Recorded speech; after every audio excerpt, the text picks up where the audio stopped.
University మంచి భవిష్యత్తు కోసం తెలుగు విద్యార్థులు ఇష్టపడే యూనివర్సిటీ. కాల్ 9059052378 9059052379.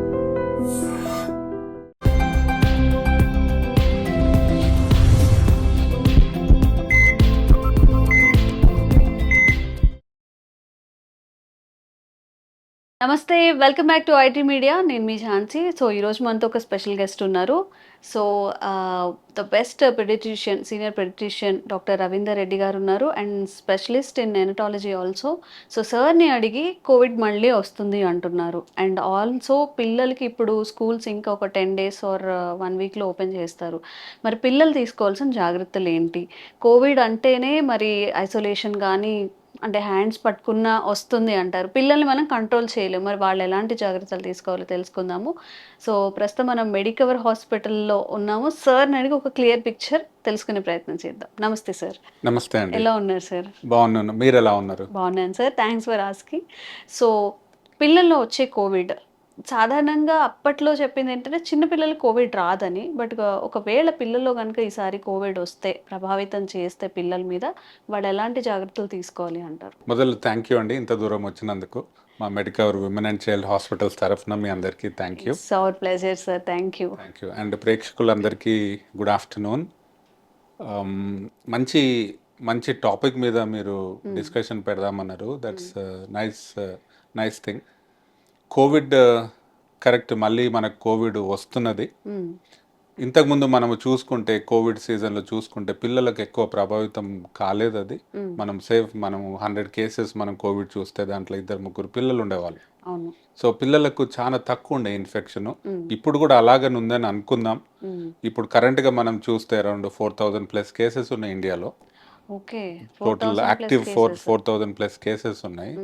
ఈ 2 weeksలో చాలా పెద్ద సర్జ్ వచ్చింది మనకి. అది కోవిడ్ కేసెస్ ఇంక్రీజ్ అవుతున్నాయి. పిల్లల్లో వస్తున్నాయి సార్, పిల్లలు అక్కడక్కడ చూస్తున్నాం కదా. ఇప్పుడు మన తెలంగాణలో చాలా తక్కువ ఉంది, బట్ అక్కడక్కడ చూస్తున్నాం. ఇప్పుడు వెస్ట్ బెంగాల్లో, కర్ణాటక, గుజరాత్ పిల్లలకు వచ్చింది. పూణేలో 5 పిల్లలు అడ్మిట్ అయ్యారు. ద యంగెస్ట్ పాప was 3 months old, and 5 discharge అయిపోయారు. సో పిల్లలకి పేరెంట్స్ ఎక్కువ టెన్షన్ పడద్దు. పిల్లలకి వస్తే తక్కువ వస్తుంది, చాలా మంది సిమ్టమ్సే ఉండవు. వచ్చిన వాళ్ళకి తీవ్రత తక్కువ ఉంటుంది. చాలా తక్కువ మందికి, ఇప్పుడు 100 మంది పిల్లలను మేము చూస్తే 2-3 ICU ట్రీట్మెంట్ అవసరం పడుతుంది. సో అవసరం పడుండే ఇంతకుముందు. సో తల్లిదండ్రులు భయపడద్దు. ఏమేం జాగ్రత్తలు తీసుకోవాలి అంటే, ఇంట్లో ఎవరికైనా కాఫ్ కోల్డ్ వచ్చినప్పుడు కొంచెం పిల్లల్ని దూరం పెట్టడం, ఆర్ పిల్లలకు కాఫ్ కోల్డ్ ఉంటే వాళ్ళని ఇంట్లో గ్రాండ్ పేరెంట్స్ తోని దూరం పెట్టడం. పెద్దవాళ్ళు ఉన్నప్పుడు కూడా జాగ్రత్తగా ఉండాలి. కరెక్ట్. గ్రాండ్ పేరెంట్స్ కు ఇప్పుడు ఇది వీళ్ళది పోయి వాళ్ళకు వస్తే వీళ్ళు తట్టుకోగలుగుతారు పిల్లలు. గ్రాండ్ పేరెంట్స్ 65+ ఉంటే వాళ్ళకి కొంచెం ఇబ్బందిగా ఉంటుంది. సో అందుకు ఫస్ట్ పిల్లలు వాళ్ళతో దూరం ఉండాలి. కోవిడ్ రాకుండా జాగ్రత్తలు ఏం తీసుకోవాలి అంటే, క్రౌడెడ్ ప్లేసెస్కు పోవద్దు. మోర్ దెన్ 2 years ఉన్న వాళ్ళు మాస్క్ పెట్టుకుంటే మంచిది.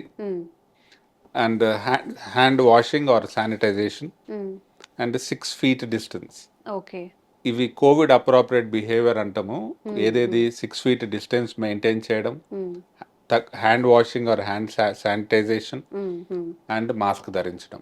ఇవి 3 మనము ఫాలో అయితే జనరల్గా మనము ఇన్ఫెక్షన్ నుంచి ఎస్కేప్ కాగలుగుతాం. Sir, first covid and second కోవిడ్లో పిల్లల మీద ప్రభావం తక్కువగా ఉంది అన్నారు. సెకండ్ టైం కొంచెం పిల్లలకి వచ్చే ఛాన్సెస్ ఉంటుంది అంటున్నారు. 2 years బేబీకి కూడా వచ్చిన సిచ్యువేషన్స్ కానీ అలాంటి ఏమైనా ఫేస్ చేసామా సార్ లాస్ట్ కోవిడ్లో? మనం చేసాము. అంటే ఓవరాల్గా all seasons in previous Covid ఓవరాల్గా పిల్లలకు తక్కువ వచ్చింది కోవిడ్ ఇన్ఫెక్షన్.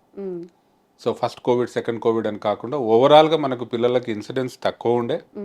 కొంతమంది పిల్లలు 100 మంది పిల్లలలో కోవిడ్ వస్తే less than 5% వాళ్ళకి ICU అడ్మిషన్ అవసరం పడ్డది. సో బట్ మెజారిటీ వాళ్ళకు ఎక్కువ ట్రీట్మెంట్ అవసరం పడదు. సిమ్టమాటిక్ ట్రీట్మెంట్ ఇచ్చి ఇంటికి పంపించాం.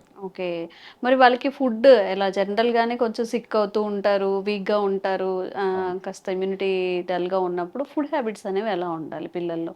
ఇన్ జనరల్గా అయితే ఇన్ఫెక్షన్ వచ్చినప్పుడు చెప్తాను, ఇన్ఫెక్షన్ రాకముందు చెప్తాను. ఇన్ జనరల్గా వాళ్ళు బ్యాలెన్స్డ్ డైట్ తింటే మంచిది. Lot of vegetables, fruits, lot of fluids to drink, and eggs తినేవాళ్ళు ఎగ్స్ తింటే, నాన్ వెజ్ తినేవాళ్ళు నాన్ వెజ్. బ్యాలెన్స్డ్ డైట్ తినాలి. మనం ఓకే. ఉత్త పెరుగన్నమో లేకపోతే చిప్సో అలా లాట్ ఆఫ్ మిల్క్ తాగొద్దు, లాట్ ఆఫ్ చిప్స్ తినొద్దు, లాట్ ఆఫ్ పెరుగన్నం ఉత్త పెరుగన్నం తినొద్దు. సో మిక్స్డ్ ఉండాలి. ఓకే. ఇన్ఫెక్షన్ వచ్చినప్పుడు వాళ్ళకి మనం ఎంత మంచి క్వాలిటీ ఫుడ్ ఇస్తే అంత మంచిది. So that they can infection వాళ్ళు జాగ్రత్తగా ఫైట్ చేసుకోగలుగుతారు. ఓకే. సో అక్కడ కూడా వాళ్ళు ఎంత తింటే అంత కొంచెం కొంచెం multiple times. So little as little small soup, వాళ్ళకి ఇష్టం వచ్చిన సూప్, లేకపోతే chapati and small okay. Curry వాళ్ళు ఇష్టపడేలాగా ఇష్టపడే వాళ్ళ న్యూట్రిషియస్ ఫుడ్ ఇష్టమైన అనేది ఫుడ్ ఇవ్వాలి. అప్పుడు పెట్టాలి. ఓకే. సార్ కొత్త వేరియంట్ వస్తుంది అంటున్నారు మరి. నార్మల్‌గా మనకి కోవిడ్ వస్తుందంటే కొన్ని సింప్టమ్స్ ఉంటాయి. కాఫ్ గానీ, ఫీవర్ గానీ. దీంట్లో ఏదన్నా కొత్త లక్షణాలు ఏమైనా కనిపిస్తున్నాయా ఇప్పుడొచ్చిన ఇప్పుడు కోవిడ్‌లో? వచ్చిన కేసెస్లో సోఫార్ హ్మ్. కొత్త లక్షణాలు ఏం లేవు. నార్మల్గా ఇంతకు ముందు ఉన్నవి ఎలా ఉన్నావో? కోవిడ్తో ఎలాగుండని అలాగనే ఉన్నాయి. Okay. For example cough, cold, hmm. Fever, hmm. కొంతమందికి సోర్ థ్రోట్, అక్కడక్కడ వింటున్నాము. కొంతమందికి టేస్ట్ డిఫరెన్స్ ఉంది, టేస్ట్ సెన్సేషన్ పోయింది, వాసన చూసే కెపాసిటీ పోయింది అని అక్కడక్కడ చూస్తున్నాం. But common symptoms cough, cold, fever, some times sore throat. Okay. So, ఏ స్టేజ్‌లో వాళ్ళని మనం హాస్పిటల్‌కి తీసుకెళ్ళొచ్చు? ప్రతిదానికి పానిక్ అయిపోయి తీసుకెళ్తూ ఉంటారు. ఈ సింప్టమ్స్ ఒకవేళ డిటెక్ట్ చేస్తే హాస్పిటల్ వరకు వెళ్ళాల్సిన అవసరం ఎంత ఉంటుంది అంటారు? కరెక్ట్. చాలా ఇంపార్టెంట్ క్వశ్చన్ ఇది. ఇప్పుడు 2 డేస్ వాళ్ళు బాగానే ఉన్నారనుకోండి. 2 డేస్ ఫీవర్‌తోని పారాసిటమాల్, క్రోసిన్ ఇచ్చి ఇనఫ్ హైడ్రేషన్, మంచి ఫుడ్, ఎంత తింటే అంత ఫుడ్, హై క్వాలిటీ ఫుడ్ ఇచ్చి ఇంట్లో 2 డేస్ వాళ్ళని మనం మానిటర్ చేయొచ్చు. 2 డేస్ తర్వాత ఫీవర్ ఉంటే ఒకసారి డాక్టర్స్ చూపిస్తే మంచిది. ఓకే. అది కోవిడ్ కావచ్చు, లేకపోతే వేరే ఇన్ఫెక్షన్స్ కూడా కావచ్చు. ఇప్పుడు రైనీ సీజన్ స్టార్ట్ అవుతుంది, మీరు అవును. మొదలు చెప్పినట్టు. నార్మల్ కాఫ్ ఆర్ కోల్డ్ అయ్యి ఉండొచ్చు. కరెక్ట్. స్కూల్స్ సీజన్ స్టార్ట్ అయినప్పుడు నార్మల్ వైరస్ ఇన్ఫెక్షన్స్ కూడా ఈ రైనీ సీజన్లో ఎక్కువ వస్తాయి. ఓకే. సో అన్నీ మనం కోవిడ్ లాగా జత కట్టలేము. నార్మల్ వైరస్ ఇన్ఫెక్షన్స్ కూడా ఉండొచ్చు. సార్ పిల్లల్లో వ్యాక్సినేషన్ అనేది జనరల్‌గా మనం లాస్ట్ కోవిడ్‌కి కోవాక్సిన్, కోవిషీల్డ్ అని 2 వ్యాక్సిన్స్ కంపల్సరీ 99% పెద్దవాళ్ళు వేయించుకున్నారు. పిల్లలకి వ్యాక్సినేషన్ చేయాల్సిన అవసరం ఉందా? లేదా? పెద్దవాళ్ళు మీరు చెప్పినట్టు హ్మ్. అరౌండ్ 220 క్రోర్స్ డోసెస్ మనకి ఇండియన్ గవర్నమెంట్ 20 క్రోర్స్. 220 క్రోర్స్, మన population 140. So 220 crores doses. So 1 డోసో 2 డోసులో చాలా మంది తీసేసుకున్నారు ఇండియాలో, booster dose more or less population. And booster dose కూడా చాలా మందికి వచ్చింది. Around if I remember right 20 crores పాపులేషన్కి బూస్టర్ డోస్ కూడా తీసుకున్నారు. సో పిల్లలలో మనం స్టార్ట్ చేసాం, ఆ కోవిడ్ సీజన్లో స్టార్ట్ చేసాం. మన central government of India phase wise permissions ఇచ్చింది మనకు. ఫస్ట్ ఏమో 15 ఇయర్స్ అండ్ అబోవ్ అని ఇచ్చుండే. ఇప్పుడు as of now current guide lines ప్రకారము మోర్ దెన్ 12, పోయిన సీజన్లో కూడా మోర్ దెన్ 12 ఉండే. యాజ్ ఆఫ్ నౌ అంతే 12 ఇయర్స్ అండ్ అబోవ్ మనం కోవిడ్ వ్యాక్సిన్ ఇవ్వచ్చు. ఓకే. ఈ పిల్లల్లో ఇవ్వచ్చా? పిల్లలు తీసుకోవచ్చా వ్యాక్సినేషన్ అనేది? మోర్ దెన్ 12 ఉంటే తీసుకోవచ్చు. మోర్ దెన్ 12 ఇయర్స్ వాళ్ళు తీసుకోవచ్చు. ఇచ్చాము చాలా మందికి. ఈ హాస్పిటల్ కూడా Medicover women and child hospital కూడా పోయిన సీజన్లో ఇచ్చాం. ఓకే. ఒకవేళ ఇప్పుడొస్తున్న కోవిడ్‌లో గనుక పిల్లలకి కోవిడ్ సోకినట్లయితే వాళ్ళకి లైక్ మనం పడిపోతే ఫస్ట్ ఎయిడ్ లాగా వాళ్ళకి మనకి హోమ్ నుంచి వాళ్ళకిచ్చే టాబ్లెట్స్ గానీ, వాళ్ళు తీసుకోవాల్సిన జాగ్రత్తలు ఏంటి సార్? అగైన్ అందరి పేరెంట్స్కి ఇది మంచి ఇంపార్టెంట్ క్వశ్చన్ ఇది. హ్మ్. పానిక్ కావద్దు. First of all Yes. Panic కావద్దు. ఒకవేళ కోవిడ్ నిజంగా డయాగ్నోజ్ అయినా పానిక్ కావద్దు. హ్మ్. ఈ వేరియంట్స్ మనం చూస్తూ ఉన్నాం ఇప్పుడు. తీవ్రత ఎక్కువ లేదు, ట్రాన్స్మిషన్ ఎక్కువ ఉంది కానీ తీవ్రత ఎక్కువ లేదు, సివియారిటీ ఎక్కువ లేదు. సో డెత్ రేట్ గానీ డెత్ రేట్ లేకపోతే చాలా తక్కువ ఉంది. అన్ఫార్చునేట్లీ మనము 7-8 డెత్స్ చూసాం సో ఫార్. అందరికీ ఏదో ప్రీ ఎగ్జిస్టింగ్ మెడికల్ కండిషన్ ఉన్న వాళ్ళే అన్ఫార్చునేట్లీ చనిపోయారు. Okay. So young adults, young children ఎక్కడ మనకు అది ఎదురు పడలేదు. సో ఫస్ట్ పేరెంట్స్ భయపడొద్దు. సింపుల్ పారాసిటమాల్, ఫీవర్కి బాడీ పెయిన్స్ ఉంటే కూడా పారాసిటమాల్ పనిచేస్తుంది. ఓకే. కాఫ్ సిరప్ ఏదన్నా, దెన్ మంచి న్యూట్రిషన్. సో 2 డేస్ వెయిట్ చేయడం మంచిది. అంతలోపు వాళ్ళకు పర్సిస్టెంట్గా వామిటింగ్ ఉండి, లేకపోతే సివియర్ స్టమక్ పెయిన్ ఉండి, హై ఫీవర్స్ తగ్గుతలేదు, వాళ్ళు ఏం ఇంటేక్ అసలు లేదు, వాళ్ళు వీక్ అయిపోయారు, బెడ్ల నుంచి లేస్తలేరు, సివియర్ హెడేక్ అలా ఉంటే ఇమీడియట్గా వాళ్ళు డాక్టర్ దగ్గరికి రావాలి, తీసుకోవాల్సి ఉంటుంది. ఎస్. సార్ ఈ MICC multi system inflammatory syndrome and childrens ఇది ఎక్కువగా వస్తుంది అని చెప్తున్నారు. మరి ఇది వచ్చినప్పుడు వాళ్ళు ఎలాంటి జాగ్రత్తలు తీసుకోవాలి? అంటే కోవిడ్‌లో ఒక వన్ టైప్ ఆఫ్ ఇదా? లేకపోతే వేరే సిమ్టమ్సా ఇదేమైనా? ఓకే. ఓకే. ఇది చానా అంటే ఇంపార్టెంట్ వన్ ఇది. కోవిడ్‌తోని లింక్ అయి ఉన్నది ప్రాబ్లమ్ ఇది. ఓకే. అంటే multi system inflammatory syndrome in children or in babies neonates అంటాం. ఇది కోవిడ్ అప్పుడు కాకుండా కోవిడ్ వచ్చిపోయిన తర్వాతనో కోవిడ్‌తోని కాంటాక్ట్ ఏర్పడితే 4 to 6 వీక్స్ టైంలో మాక్సిమం 2 మంత్స్ టైంలో కోవిడ్ ఇన్ఫెక్షన్ వచ్చి రికవరీ అయిన తర్వాత ఆర్ కోవిడ్‌తోని కాంటాక్ట్ ఎప్పుడన్నా కోవిడ్ పేషెంట్‌తోని కాంటాక్ట్ ఉండి అప్పుడు మనం సిమ్టమ్స్ వచ్చినా రాకున్నా ఈ ఈ ఇన్ఫ్లమేటరీ డిజార్డర్ మనకు 6 to 8 వీక్స్ అప్పుడు రావచ్చు పిల్లలకి. ఓకే. కామన్ కాదు ఇది. లెస్ దెన్ 5% ఆఫ్ కోవిడ్ పేషెంట్స్కి చూసాం ఇది. వాళ్ళకి ఇంట్లో ఉన్నప్పుడు హై ఫీవర్స్ అప్పుడు 6 to 8 weeks after Covid infection high fevers more than 4 to 5 days తగ్గకపోవడము, కళ్ళు ఎర్ర కావడము, ఇక్కడ స్వెల్లింగ్ రావడము నెక్ దగ్గర, స్కిన్ మీద ర్యాష్ రావడము, severe abdominal pain stomach pain రావడము, లూజ్ మోషన్స్ రావడము, వామిటింగ్ రావడం.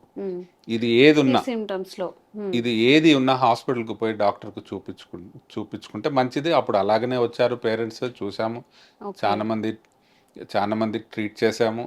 చాలా తక్కువ percentage of babies very very few చనిపోయారు. బట్ చాలా మందికి సక్సెస్ఫుల్గా ట్రీట్మెంట్ ఇచ్చి ఇంటికి పంపించాం. ఓకే. అండ్ పిల్లల్లో కోవిడ్ వచ్చిన తర్వాత మీరు ఫస్ట్, సెకండ్ కోవిడ్ ఆర్ ఇప్పుడు వచ్చే కోవిడ్‌లో కూడా వాళ్ళకి లైఫ్ టైం కానీ లేకపోతే లాంగ్ టైంలో ఏమైనా హెల్త్ ఇష్యూస్ వచ్చే అవకాశం ఉంటుందా? దీనివల్ల వాళ్ళు ఏమైనా ఫిజికల్‌గా కానీ మెంటల్‌గా స్ట్రెయిన్ అవ్వడం, సఫర్ అవ్వడం అలాంటివి జరుగుతూ ఉంటాయా? ఎస్, చూసామండి, చూస్తున్నాం కూడా, అడల్ట్స్లో కూడా చూస్తున్నాం అది.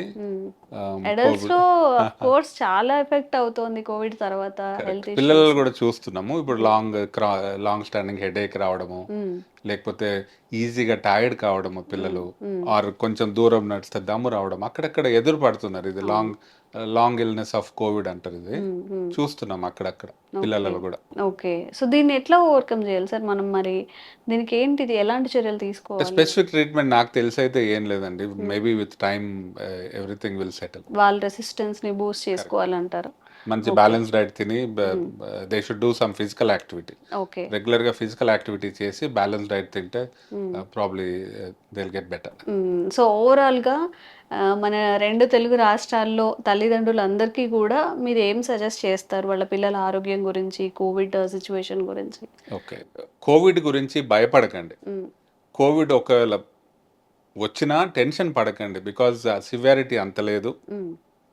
Covid appropriate behaviour, hand washing, hand sanitization, wearing mask and distance maintain చేయడము, ఇవన్నీ మనం తీసుకుంటే కోవిడ్ మన ఇంటికి రాదు. కోవిడ్కు ఈగో చాలా ఎక్కువ. మన పిలువంది రాదు, మన పిలువంది మన ఇంటికి రాదు. సో అది పేరెంట్స్కు మెసేజ్. మనం ప్రికాషన్స్ తీసుకుంటే మన ఇంటికి రాదు. ముందు జాగ్రత్తలు తీసుకుంటే కోవిడ్ అనేది మన జోలికి రాదు అంటారు. మన జోలికి రాదు, మన పిల్లల జోలికి రాదు. సమ్ అంటే తీసుకోవాల్సిన ప్రికాషన్స్ తీసుకోవాలి, ఇమ్యూనిటీ బూస్ట్ చేసే ఫుడ్స్ తినాలి, చక్కగా ఎక్సర్సైజ్ చేసుకోవాలి, సమ్ ఐసోలేషన్ అనేది పాటిస్తూ ఉండాలి ఎవరికైనా కాఫ్ కానీ కోల్డ్ కానీ వచ్చినట్టయితే. ఇవి ప్రైమరీ కదా సార్, ఎవరైనా పాటించాల్సినవి. Correct. Okay. And so panic అవ్వకండి. కోవిడ్ అనేది ఫస్ట్ వచ్చినప్పుడే చెప్తున్నారు ఇంకా చాలా వైరస్లు వచ్చే అవకాశం ఉంటుంది ఇంకా ఫ్యూచర్లో అని చెప్పి. దాన్ని ఎట్లా సర్వైవ్ చేయాలి, మనకి రాకుండా ఎలా చూసుకోవాలని దాని మీద ఫోకస్ చేయండి. Thank you so much sir. Thank you అండి. Sir, one life lesson what medicine has taught you. Whatever you can do without expecting. But I really believe మన పాజిటివ్ యాటిట్యూడ్ ఉంటేనే మనం ఏదైనా సాధించగలం. గట్ని మనం కరెక్ట్గా డీల్ చేసినట్లయితే అది మనకి పాజిటివ్ హార్మోన్స్ని రిలీజ్ చేస్తుంది. షుగర్ వచ్చిన వాళ్ళ పరిస్థితి ఏంటి? పొట్ట దగ్గర పెరిగితే దాన్ని ఆండ్రాయిడ్ అంటారు. ఆండ్రాయిడ్ ఫోన్ కదా. అసలు థాట్స్ ఎందుకు వస్తాయి? బ్రెయిన్ డెడ్ అంటే దానికి ప్రపంచం అంతా కూడా కొన్ని నిర్దిష్టమైనటువంటి లక్షణాలు ఉన్నాయి. మానసికంగా ధైర్యంగా ఉంటే క్యాన్సర్ జయించవచ్చు. You are a doctor for a cause sir, అంతే. వాళ్ళకి వచ్చిన ఆదాయం కాకుండా ఫ్రీ సర్వీస్ ఎంతమందికో చేస్తారు.